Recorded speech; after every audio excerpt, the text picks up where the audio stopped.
Assalamualaikum. Jangan lupa like, comment, and subscribe. Bye. Bismillahirrahmanirrahim. Assalamualaikum warahmatullahi wabarakatuh. Waalaikumsalam.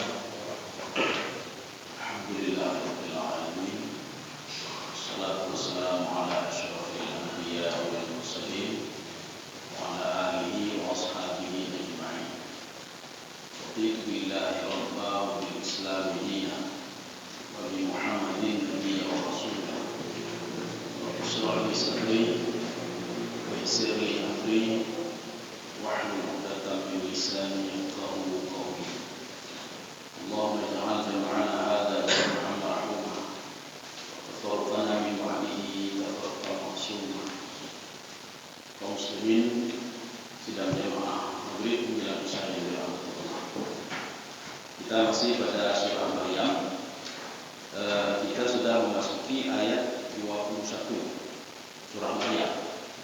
Pada pertemuan yang lalu kita sudah membahas malaikat ketika Maryam keluar dari Baitul Maqdis. Jadi beliau 2 kali keluar Maryam. Jadi ketika haid yang pertama beliau keluar. Jadi tempat yang diambil itu tempat sebelah timur, Syarqiyah.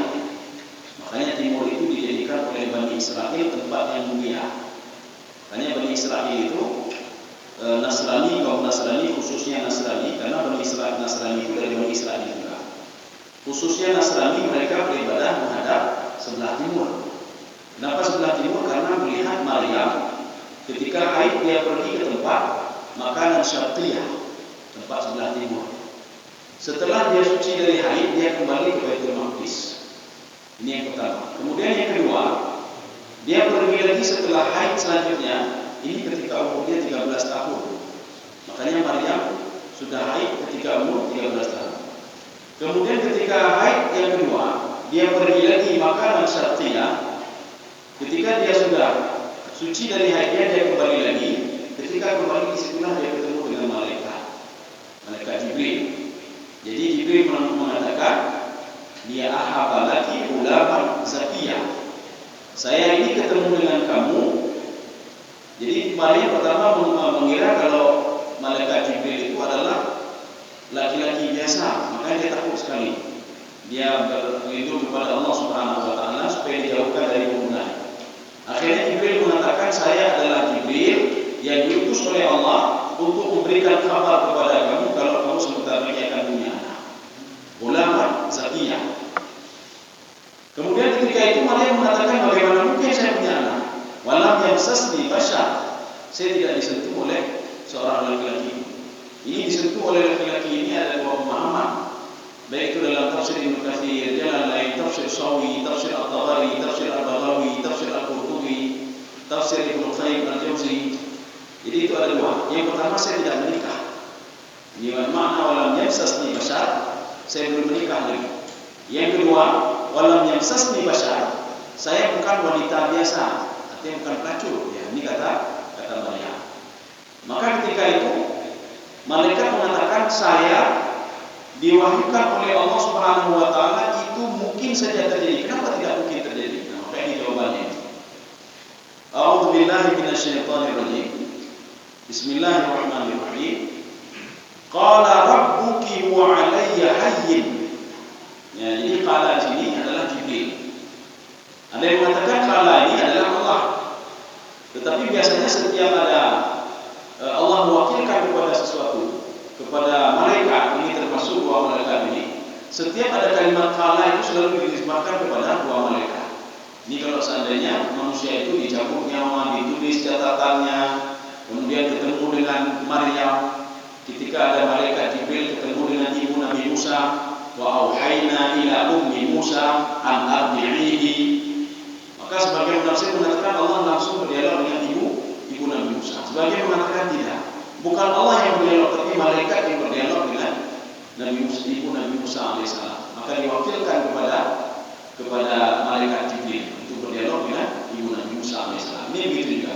Diwakilkan kepada malaikat Jibril. Qala, Jibril mengatakan, Rabbuki wa 'alayya hayyin.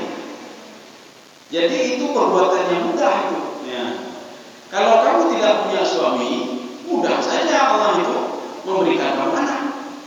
Nabi Adam saja tidak ada ayah dan ibu. Siti Hawa saja diciptakan dari laki-laki saja, tidak ada perempuan.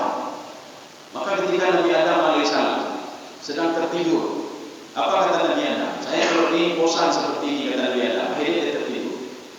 Hina mastaiqadha, ini ada dalam tafsir Al-Baydawi. Ketika dia bangun, fawajada fi ra'sihi imra'atan. Dia melihat di sisi kepalanya ada seorang wanita. Fasa'alaha. Dia bertanya, "Man anti? Kamu siapa?" Dijawab oleh Siti Hawa, "Saya adalah Hawa." Kenapa dinamakan Hawa?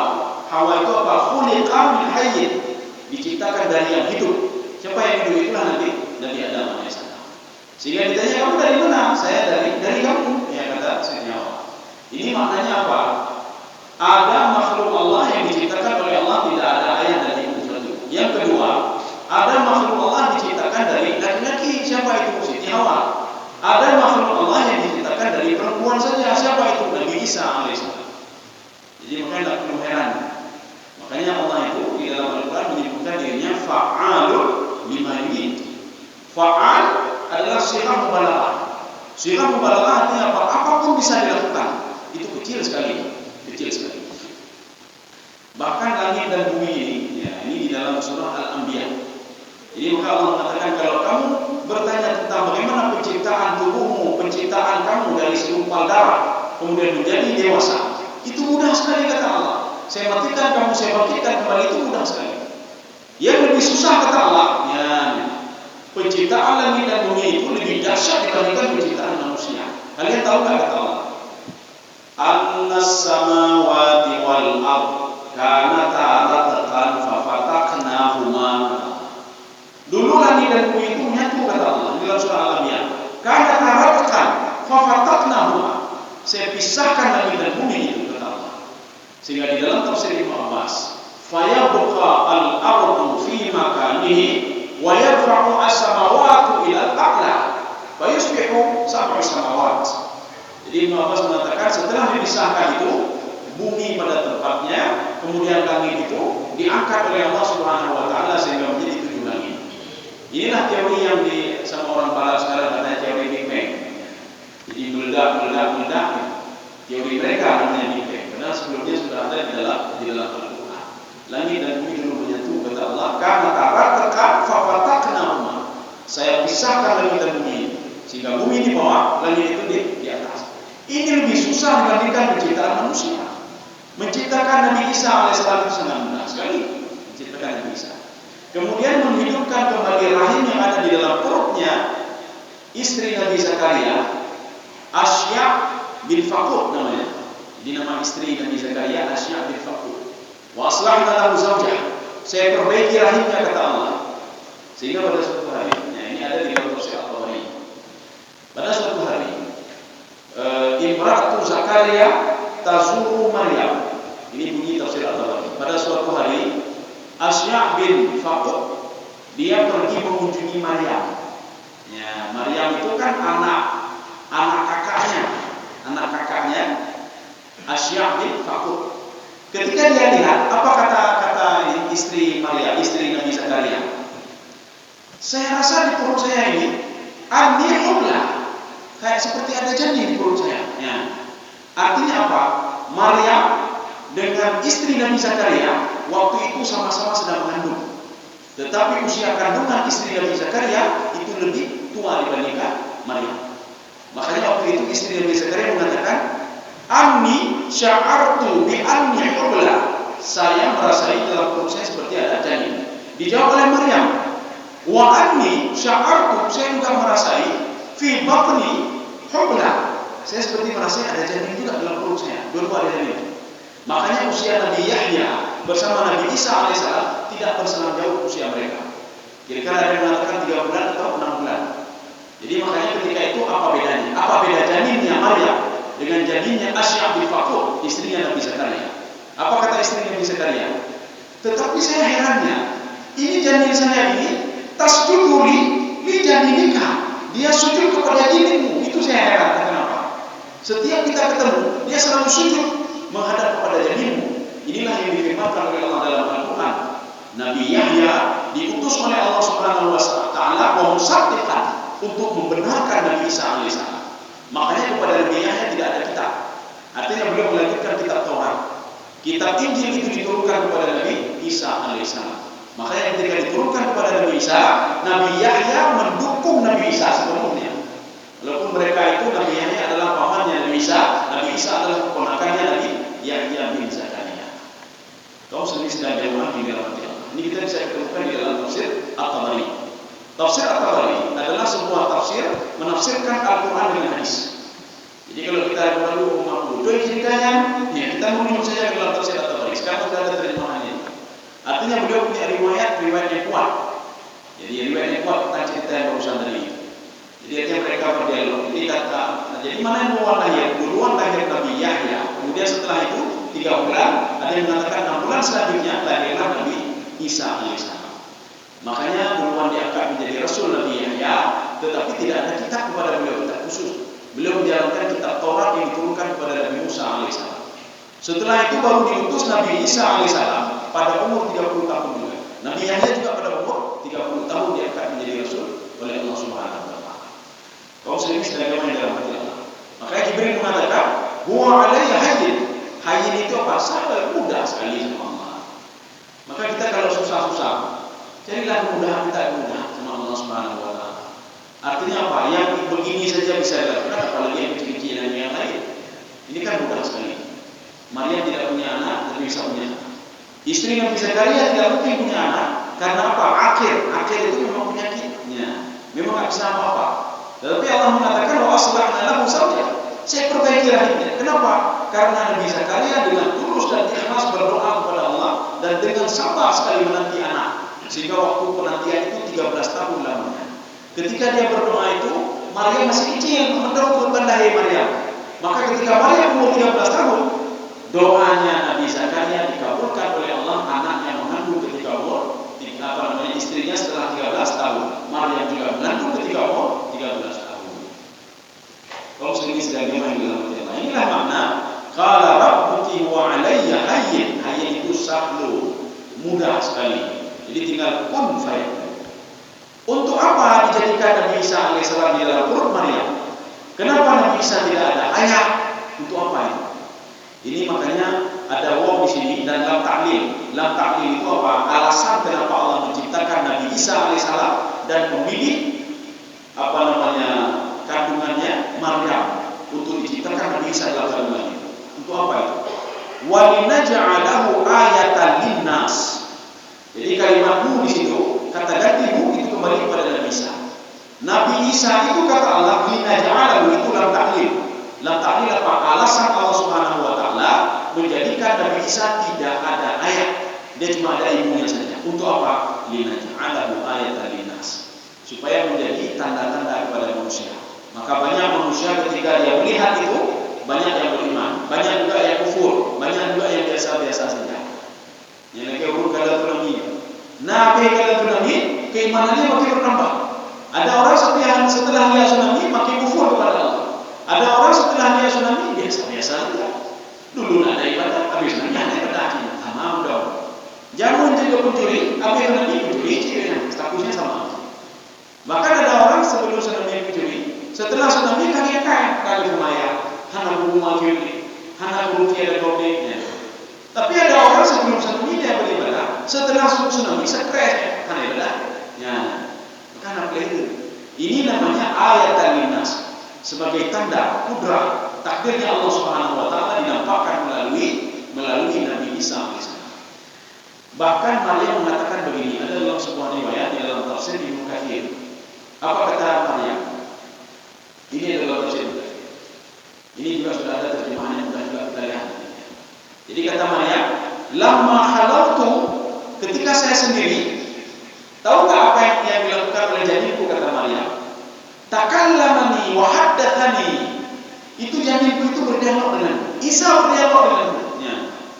Memang secara logika iman mungkin berdialog, tapi tidak mungkin Maryam berbohong. Dan ini riwayat ini ada di dalam tafsir Ibnu Katsir. Jadi beliau mengatakan, Maryam mengatakan, lamma khalautu, ketika saya sendiri, tahaddatsani Isa wa kallamani Isa. Isa berdialog dengan saya, dia ngomong dengan saya. Dan ketika saya berkumpul dengan manusia, tajamma'tu ma'an nas, sabaha wa kabara, dia bertasbih. Maka tidak ada tasbih. Artinya apa? Nabi Isa tidak selalu bertasbih dalam perut, dalam kandungan ibunya. Tetapi ketika ibunya bersama manusia sama-sama, dia bertasbih subhanallah, subhanallah, subhanallah. Wa kabara, Allahu akbar, Allahu akbar, subhanallah, Allahu akbar. Jadi yang dibacakan Nabi Isa dalam perutnya itu, kandungan ibunya itu Maryam, 2 kalimat. Subhanallah, Allahu akbar, subhanallah, Allahu akbar. Itu sebelum lahir. Ini pengakuan Maryam alaihissalam. Kaum muslimin sedang jamaah yang dirahmati Allah. Ini yang pertama. Nabi Isa itu diciptakan oleh Allah melalui kandungannya Maryam untuk apa? Sebagai ayat. Ayatan itu sebagai tanda kudrah. Makanya banyak ketika ada yang melihat kejadian itu, mereka tak percaya. Ya. Makanya ketika Maryam itu menggendong Nabi Isa alaihissalam, mereka mengatakan apa? Wahai Maryam, kok kan lagi ngobrol dengan padahal ibumu itu, keturunanmu itu, saudara-saudaramu itu orang baik-baik, ya. Bukan pelacur. Kenapa kamu jadi pelacur? Ya. Maka ketika itu fa'asyarat ilaihi, Maryam menunjukkan Nabi Isa yang sedang digendong. Apa kata Bani Israel? Kaifa nukallimu? Bagaimana kita bisa ngomong dengan dia? Ya. Dia masih kecil. Wa kaifa nukallimu man kana fil mahdi sabiyya? Dia masih anak-anak itu, bagaimana bisa ngomong? Rupanya Nabi Isa ngomong, "Inni Abdullah, saya adalah hamba Allah, ausani bis salati waz zakah." Saya ini disuruh untuk mendakwai Bani Israel untuk salat dan bayar zakat. Ya. Maka sebagian ada yang beriman, sebagian ada yang bertambah imannya, satu. Ada sebagian lagi pakai kufur, aneh-aneh. Ya, penting. Yang ketiga, biasa-biasa saja. Yang ketiga yang kejadian. Jadi makanya ini sebagai linaj'alaha ayatan lina. Satu ya. Yang kedua, untuk apa dikirim Nabi Isa alaihissalam? Wa rahmatan minna. Jadi rahmat. Rahmat ini apa namanya? Jadi rahmatan minna ini ada 2 tafsiran. Tafsiran yang pertama mengatakan, termasuk tafsir Jalalain. Beliau mengatakan rahmatan liman amana bihi. Menjadi rahmat bagi yang beriman kepada Nabi Isa alaihissalam. Itu rahmat bagi dia. Ya. Ada yang mengatakan lagi dalam tafsir lain, termasuk tafsir Al-Wasit yang dikarang oleh Syekh Al-Tawi, rahmatan lagi menjadi rahmat bagi kamu wahai ibunya. Nah, apa namanya? Maryam. Rahmat bagi kamu dan rahmat bagi yang beriman kepada Nabi Isa alaihissalam yang sudah tua. Jadi artinya apa? Rahmat, berkah. Makanya anak itu menjadi berkah bagi Maryam. Anak itu menjadi berkah bagi pengikut-pengikut Nabi Isa alaihissalam. Tetapi tidak bagi yang membangkang kepada Allah dan membangkang kepada Nabi Isa alaihissalam. Kaum muslimin sedang jamaah yang dirahmati Allah. Wa kana amran maqdiyah. Itu kejadian itu kata Allah. Ini ada sebagian mengatakan kata malaikat Jibril. Ya, sebagian mengatakan Allah mengatakan demikian. Kenapa? Itu Nabi Isa itu sudah disetel dari ilmu oleh Allah kalau dia akan berada di dalam rahimmu wahai Maryam, tidak di dalam rahim wanita lain. Dia berada di dalam rahim. Ini maknanya amran maqdiyah. Makanya kita itu qada qadar itu salah satu rukun iman. Ya. Jadi rukun iman itu ada 6. Maka yang beriman kepada 5 saja tidak beriman kepada satu itu yang terakhir, maka tidak dikatakan beriman juga. Makanya setelah kita berusaha tapi gagal selalu. Berusaha lagi, gagal lagi. Berusaha lagi, gagal lagi. Artinya apa? Begitulah yang sudah ditetapkan oleh Allah kepada kita. Kita sudah berusaha. Artinya itu yang terbaik. Ya. Ini seperti kata penafsir begini. Ada dalam tafsir Ibnu Abbas. Jadi kata penafsir itu, kalau seandainya kita itu keinginan kita tidak dikabulkan oleh Allah, maknanya apa? Allah menginginkan takdir yang lain kepada kita yang lebih bagus lagi untuk kita. Ya. Menurut kita kan tak, pemalu karena bagi akhir. Padahal Allah menentukan takdir yang lebih bagus lagi untuk kita. Ini namanya amran maqdiyah. Kaum muslimin sedang jamaah yang dirahmati Allah. Ya, kita lanjut satu ayat lagi. Fahamalathu. Ya. Maka ketika itu Maryam hamil. Ya. Ini ada 3 pendapat. Ada yang mengatakan Maryam itu hamil seperti wanita biasa lainnya, 9 bulan. Ya, kurung bulir. Ada yang mengatakan tidak, tamaniyata ashhur, 8 bulan. Ada yang mengatakan dalam tafsir Ibnu Abbas tidak. Ketika dia itu fahamalat, fantabata. Ketika hamil dia langsung lahir. Ya, langsung lahir. Mana dalilnya? Jadi kata Ibnu Abbas, ya, jadi ayat ini juga fahamalahu fantabata. Itu fataqi namanya. Fataqi artinya apa? Ketika dia mengandung langsung melahirkan. Ada fataqi di dalam ayat lain. Ketika Ashabul Kahfi dikejar oleh Raja Zalim. Ya. Jadi mereka itu 7 orang itu akan dibunuh oleh Raja Zalim. Ketika mau dibunuh oleh Raja Zalim itu, mereka itu berdoa kepada Allah. Jadi mereka lari dari kampungnya dan mereka 7 orang itu tidak bersepakat untuk lari. Masing-masing itu ada kepentingannya masing-masing. Ya. Jadi yang kita pikir 7 orang itu mereka sepakat 7 akan tidak. Mereka ketemu di sebuah tempat yang 7 orang ketemu. Anjing juga ada satu anjing ketemu gitu. Ya. Maka kata mereka, anjing itu nak mau ya. Apa kata anjing itu? Ini ada dalam tafsir Ibnu Katsir. Ya Allah, walaupun saya najis, saya mau dekat dengan orang-orang saleh. Paling enggak saya dapat rahmat dari orang saleh. Ya, memang. Akhai itu urutan lain. Akhai itu punya urutan lain. Makanya anjing itu dia ingin dekat dengan orang saleh supaya apa? Dia dapat rahmat dan berkah dari Allah Subhanahu wa taala. Jadi makanya ketika mereka berdoa, makanya ketika mereka masuk ke dalam gua 7 orang itu, anjing itu masuk juga sehingga diusir. Kamu najis, keluar kamu. Anjing itu berdoa di pintu gua. Ya Allah, walaupun saya najis, saya ingin bersama mereka. Saya paling tidak saya jaga pintu gua bersama orang-orang yang saleh. Maka anjing itu duduk di pintu gua dan anjing itu mati juga di pintu gua. Ya, dia tinggal pulang dan tidak dibangkitkan lagi oleh Allah. Kalau mereka kan tidur 300 tahun lamanya, mereka bangun kembali. Tapi anjing itu tidak. Apa doanya Ashabul Kahfi? Mereka minta kepada Allah, wahayyi lana min amrina rasyada. Itu ketika mereka berada di depan pintu gua. Jadi berdoa kepada Allah, ya Allah tolong kami, mereka bertujuh kepada kami. Doanya langsung direspon oleh Allah dalam detik itu juga. Bagaimana dalam detik itu? Mereka dibuat ngantuk oleh Allah, fadarabna ala adamihim fil kahfi sinina adada. Jadi kata Allah, saya masukkan mereka ke dalam gua, saya tidurkan mereka, saya selamatkan mereka, saya jaga mereka, kata Allah 309 tahun lalu. Ini fataqid namanya. Maka inilah alasan Ibnu Abbas, fantabata fahamalatu fantabata. Ketika itu dia mengandung, fantabata dan lahir juga dalam detik itu juga. Ya. Ketika dia mengandung, dia bertanya kok bisa seperti ini? Makanya Maryam itu mencari tempat supaya tidak muncul omongan macam-macam dari Bani Israel. Apa tempat yang dia pilih? Di dalam tafsir Ibnu Abbas, dhahaba ila wadin fi Bethlehem. Dia pergi ke sebuah lembah. Itu lembah di Bethlehem. Jadi Bethlehem itu berasal dari kalimat Baitul Lahmin. Baitul Lahmin rumahnya daging, ya, rumah daging. Jadi kamu jadi Bethlehem, Baitul Lahab, Bethlehem. Di dalam tafsir lain itu disebutkan Bethlehem saja. Di sebuah tempat namanya Bethlehem. Ketika dia mengandung, melihat perut dia sudah besar, dia lari ke Bethlehem itu. Kalau versi tafsir Ibnu Abbas dan dia langsung melahirkan di situ. Dalam versi tafsir lain tidak. Dia mengandung 9 bulan sebagaimana wanita lain. Kalau dalam tafsir Al-Qatadah beliau mengatakan 8 bulan. Ya, baru dia melahirkan. Ini dibuktikan dengan apa? Maryam sebelum melahirkan sering ketemu dengan istri Nabi Zakaria. Itulah yang tadi. Jadi dikatakan saya di perut saya ini seperti merasakan sesuatu, kata istri Nabi Zakaria. Maryam mengatakan saya begitu juga. Tetapi anehnya kata istri Nabi Zakaria, janin saya selalu kalau ketemu dengan ini kamu, selalu dia sujud kepada janinmu. Saya tidak tahu kenapa. Ya. Rupanya Nabi Yahya mendukung dakwah Nabi Isa alaihissalam, memperkuat dakwah Nabi Isa alaihissalam. Kalau sebenarnya sekalian yang dirahmati Allah. Fantabata bihi makanan qasiyah. Makanan qasiyah itu adalah sebuah tempat yang rendah. Itulah dikatakan oleh Ibnu Abbas sebuah lembah. Jadi dia bermukim di lembah itu dan melahirkan di lembah itu. Ini namanya qasiyah.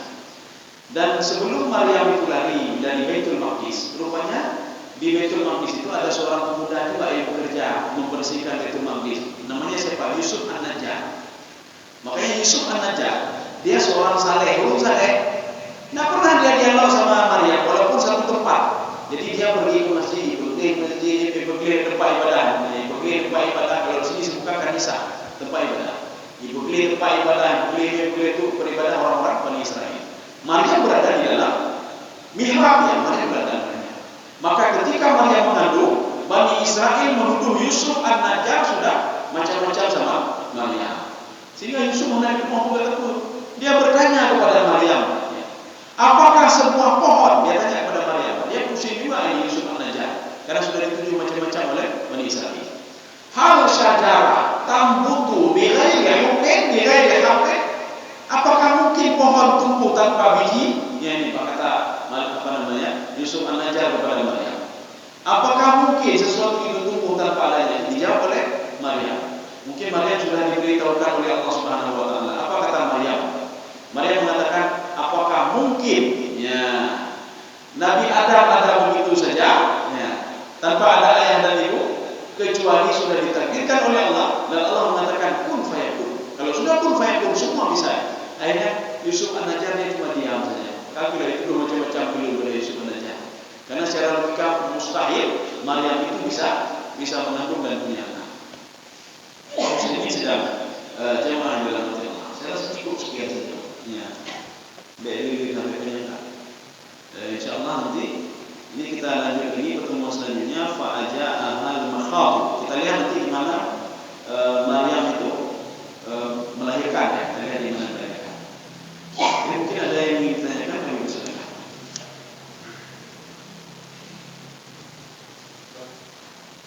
Ya.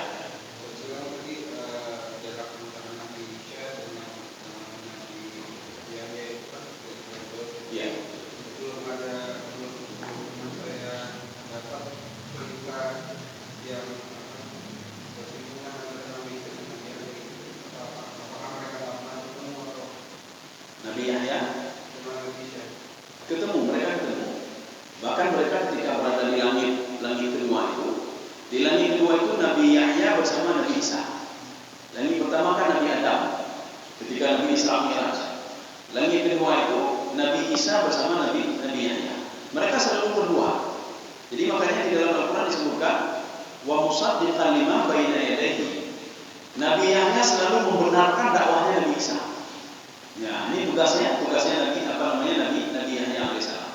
Mungkin di dalam sejarah itu tidak mungkin ini, tapi dalam Al-Quran diungkit oleh Allah Subhanahu wa taala. Bagaimana mereka itu seorang paman dan keponakan dan pamannya, dakwahnya sama-sama berdakwah. Maka mereka itu umur 30 tahun kedua Nabi Yahya diangkat menjadi rasul. Setelah beberapa bulan kemudian diangkatlah Nabi Isa menjadi rasul. Tetapi fokusnya pada Nabi Isa bukan Nabi Yahya. Maka Nabi Yahya bin Zakaria itu dia terus mendakwahi kaumnya, cukuplah Nabi Isa alaihissalam. Yakinlah kepada kita yang diturunkan kepada Nabi Isa alaihissalam itu kita Injil. Walaupun nanti Nabi Yahya itu meninggal dunia, kepalanya dipenggal. Ayahnya Nabi Zakaria meninggal dunia, badannya dipotong. Jadi jangan kita tanya kenapa dipenggal. Ini bedanya. Jadi artinya apa? Ada beberapa hal bisa saja itu mungkin permintaan Nabi Yahya, kita tidak tahu. Ada yang mengatakan kenapa Allah tidak bisa menjaga Nabi Yahya sehingga lehernya dipotong oleh Bani Israil. Kenapa Allah tidak bisa menjaga Nabi Zakaria, badannya dipotong oleh Bani Israil. Jadi kita tidak bisa mengklaim kalau Allah tidak menjaga mereka. Ini dibuktikan dengan apa? Ketika Nabi Yahya bin Zakaria itu masuk ke dalam pohon itu, pohon mengatakan halumma, masuk kembali wahai Zakaria. Ketika akan masuk ditarik jubahnya oleh iblis keluar. Sehingga Bani Israil yang mengejarnya mengatakan apa? Mana Nabi Yahya? Mana Nabi Zakaria? Apa kata iblis? Kan sudah saya bilang sama kalian, sudah saya katakan, sudah saya jadikan sama kalian kalau Nabi Zakaria adalah seorang penyihir, dia masuk ke dalam pohon ini. Mana buktinya? Ini adalah jubahnya. Jadi mereka mengenal betul jubah Nabi Zakaria. Apa kata iblis? Kalau kalian ingin membunuh dia, cukup kalian potong saja pohon ini. Dia berada dalam pohon ini.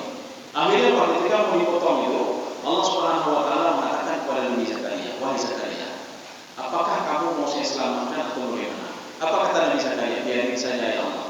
Saya ingin merasai bagaimana dakwah itu ya Allah. Saya ingin merasai bagaimana susahnya untuk mendakwahi kaum saya sendiri. Biarin saja mereka memotong saya." Artinya bukan Allah tidak. Ini sama ini tidak. Nabi Zakaria mau dijaga oleh Allah. Kata mereka tidak usah ya Allah. Biarin saya meninggal seperti ini. Ya. Jadi jangan kita berpikir nanti Nabi Yahya Nabi dulu. Bila bertanya level Nabi Zakaria, level yang apa namanya? Seorang Nabi dan Rasul, masa tidak ditolong oleh Allah Subhanahu wa taala? Tidak ditolong. Nabi Yahya sendiri, Nabi Zakaria sendiri yang minta biarin saja. Saya ingin merasai bagaimana dahsyatnya dakwah itu ya Allah. Ya. Ada yang lain? Ya, masih ada sebelum ini.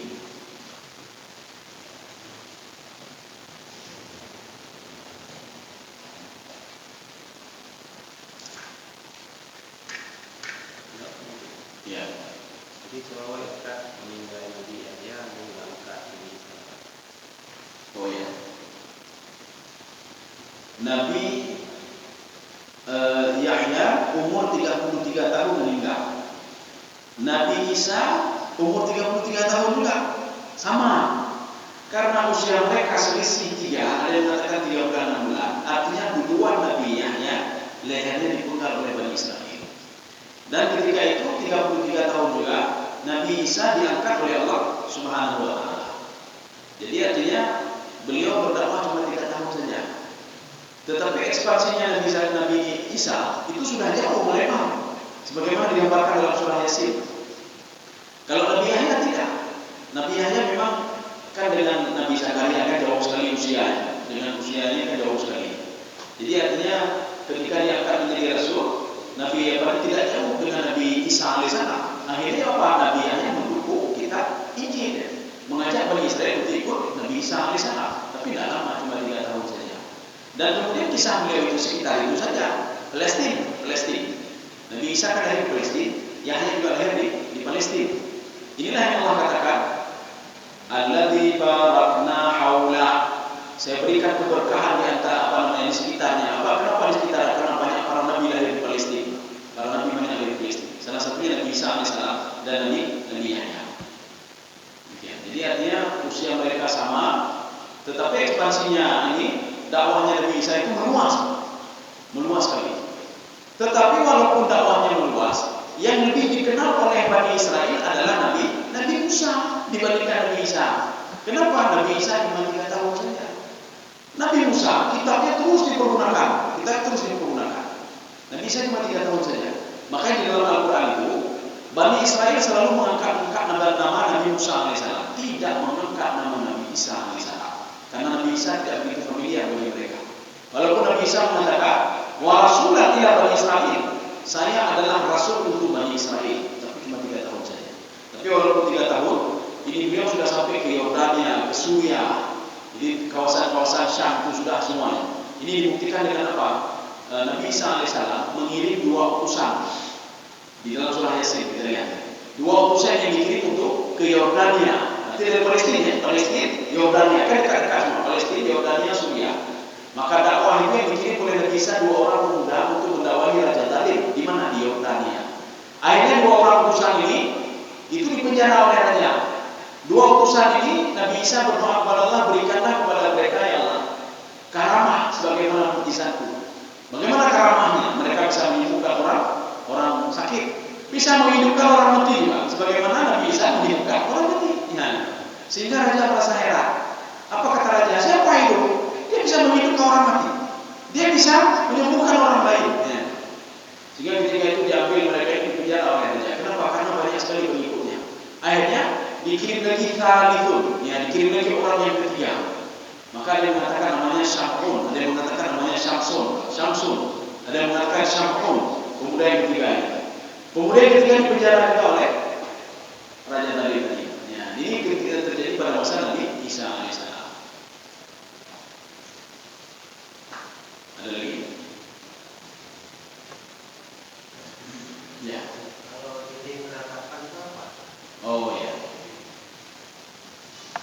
Jadi orang Yahudi, mereka itu ada di ratapan, mereka untuk beribadah. Tetapi perhatikan orang Yahudi itu, ketika mereka berada di dinding ratapan, mata mereka satu melihat kitab, satu melihat ke atas. Ada apa sebenarnya? Coba perhatikan baik-baik ibadahnya orang Yahudi. Mereka itu kadang-kadang diikatnya tali di sini. Kemudian ada sebuah kitab mereka. Jadi ketika itu mereka berada di dinding ratapan. Maksud dinding ratapan begini. Itu mereka meyakini kalau itu untuk curhat sama Tuhannya, curhat juga di dinding ratapan. Jadi berada di situ. Tetapi anehnya, perhatikan baik-baik, mereka itu satu melihat ke bawah, satu lagi melihat ke atas. Apa maksud melihat ke atas? Dulu nenek moyang mereka Bani Israel itu pernah diangkat gunung oleh apa bukit. Wa rafa'na fawqahum tur. Bukit Tur itu diangkat di atas kepala mereka karena mereka menyembah selain Allah Subhanahu wa taala. Ketika itu mereka mengatakan, "Inna hudna ilaika, kami tidak ulangi lagi ya Allah. Kami bertobat kepada-Mu ya Allah. Kami akan beribadah kepada-Mu." Jadi makanya di niratapan itu sebenarnya kan tidak disuruh oleh Allah seperti itu. Jadi artinya kalau ingin minta kepada Allah, tidak kepada dinding itu, meratap kepada dinding itu. Kadang-kadang ditulis hajatnya di dinding itu, ini niratapan. Mereka takutnya, kenapa lihat ke atas? Ini kita sudah berbuat sini. Ini nanti seperti nenek moyang kita diangkat di atas kepala kita. Makanya sejak itu mereka melihat di atas, melihat ke atas. Kenapa? Mereka takut kejadian dulu itu ketika Allah mengangkat warafa'na fawqahum tur, bukit Tursina di atas kepalanya, nanti mereka akan diangkat juga oleh Allah di atas kepala mereka. Maka ketika berada di dinding ratapan, mereka selalu menoleh ke atas. Ya. Jadi dinding ratapan sama kayak penanya, tempat curhat. Seorang punya dosa, dia berdiri di ratapan, dia tulis keinginannya di situ, ya dinding ratapan. Tapi dalam ajaran Taurat itu tidak ada. Dalam ajaran Taurat tidak ada. Di dalam ajaran Taurat itu Bani Israel itu tugasnya apa? Salat, disuruh beribadah, betul suruh salat. Bani Israel juga Nasrani juga disuruh salat. Bedanya apa? Salatnya Yahudi, salatnya Nasrani itu tidak ada rukuk. Maka mereka berdiri saja. Kadang-kadang sujud sekali-sekali. Ya, rukuknya tidak ada. Makanya Allah mengatakan, "Warka'u ma'arakin." Wahai Yahudi dan Nasrani, hendaklah kalian rukuk bersama orang-orang rukuk. Maksudnya apa? Masuk Islamlah kalian, yakinlah kepada agama Muhammad dan salatlah sebagaimana Muhammad salat, ada rukuknya. Sedangkan agama lain tidak ada rukuknya. Maka agama Yahudi ada rukuk. Ketika mereka berada di dinding ratapan, itu ibadah mereka. Padahal bukan seperti itu ibadahnya. Ibadahnya sudah ada dalam Taurat. Sebagaimana yang termaktub dalam tafsir Al-Qurtubi, apa kata beliau? Min sifati salati Bani Israel, sifatnya salat Bani Israel, ayusanniya rak'ataini hadatan wa rak'ataini asyian. Jadi sifat salat Yahudi itu, mereka salat dua rakaat di pagi hari, 2 rakaat di malam hari. Ya. Jadi bukan berdiri-berdiri saja, tidak. Jadi artinya masuk rakaat apa? Ada sujud-sujudnya juga, ada sujudnya. Kemudian berdiri, ada sujudnya lagi. Makanya seperti sujud syukur. Sujud syukur kan tidak ada rukuk. Allah rukuk. Ya. Jadi sujud syukur itu Allahu Akbar berdiri. Setelah itu apa? Allahu Akbar langsung sujud. Jadi ketika sujud itu Rabbi auzi'ni an ashkura ni'mataka allati an'amta 'alayya wa 'ala walidayya wa an a'mala salihan tarda wa adkhilni bi rahmatika fi 'ibadika salihin. Kemudian langsung makin Assalamualaikum. Assalamualaikum. Ya. Tapi 2 rakaatnya, 2 rakaat itu dia enggak 1 rakaat. Makanya ibadah Yahudi itu 2 rakaat di pagi hari, 2 rakaat di malam hari. Jadi bukan berdiri saja. Bukan seperti ibadah yang kita lihat orang Nasrani itu, berdiri saja dia. Ya, berdiri saja. Makanya Nasrani juga diperintahkan untuk salat ini dan ungkapan dari Nabi Isa alaihissalam. Wa rasulan ila Bani Israil. Saya rasul untuk Bani Israel, bukan untuk Nasrani, tidak, untuk Bani Israel. Ini kata Nabi Isa alaihissalam. Ausani bis salat. Saya disuruh oleh Allah supaya kalian salat beribadah. Wa zakat dan membayar zakat. Artinya Yahudi dan Nasrani juga dituntut untuk membayar zakat oleh Taurat, oleh Injil. Itu walaupun mereka tidak yakin pada Al-Quran, bukan yakin ke Al-Quran. Bagaimana dengan Taurat? Ya, bagaimana dengan Injil? Yang mereka itu yakin kepada Taurat dan Injil, yang juga menyuruh untuk salat dan bayar zakat dan beribadah. Itu di tempat. Ada lagi? Ini ada 4 menit ini. Ini satu pertanyaan lagi.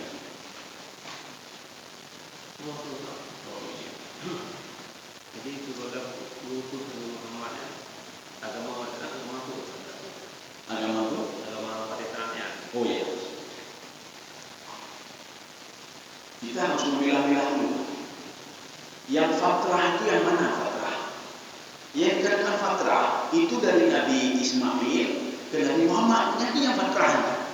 Bukan dari Nabi Isa ke Nabi Muhammad, tidak. Ya, karena Nabi Isa itu berasal dari keturunan Nabi Ishak. Nabi Muhammad keturunan Nabi Ismail.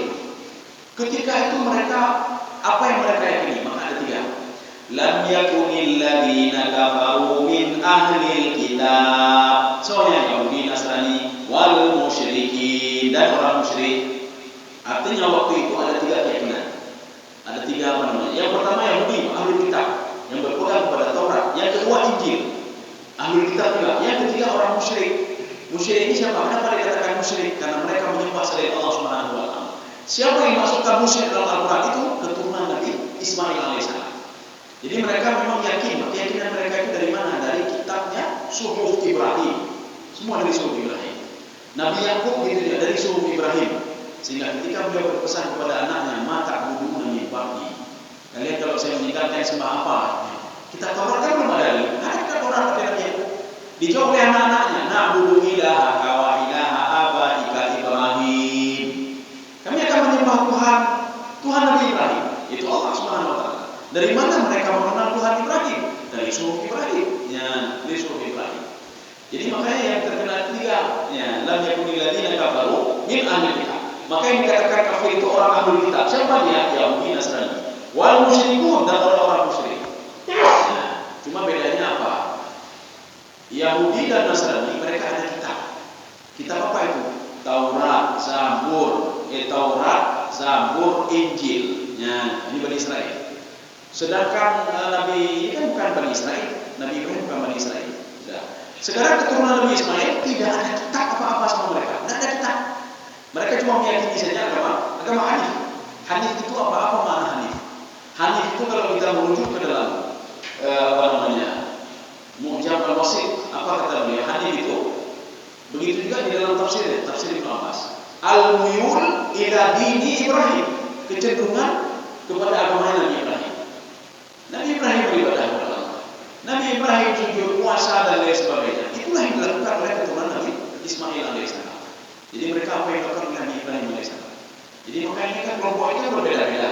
Ini kelompok ini berseteru ya, beda berkipu ya. Kelompok keturunan Nabi Isa berseteru dengan kelompok keturunan Nabi Ismail. Dan yang mereka menyuruh saudara anak saudara yang mereka rumah pulau kayak ini. Maka mereka ini berseteru dengan ini. Yahudi dan Nasrani mengatakan kami adalah keturunan paling hebat. Kenapa paling hebat?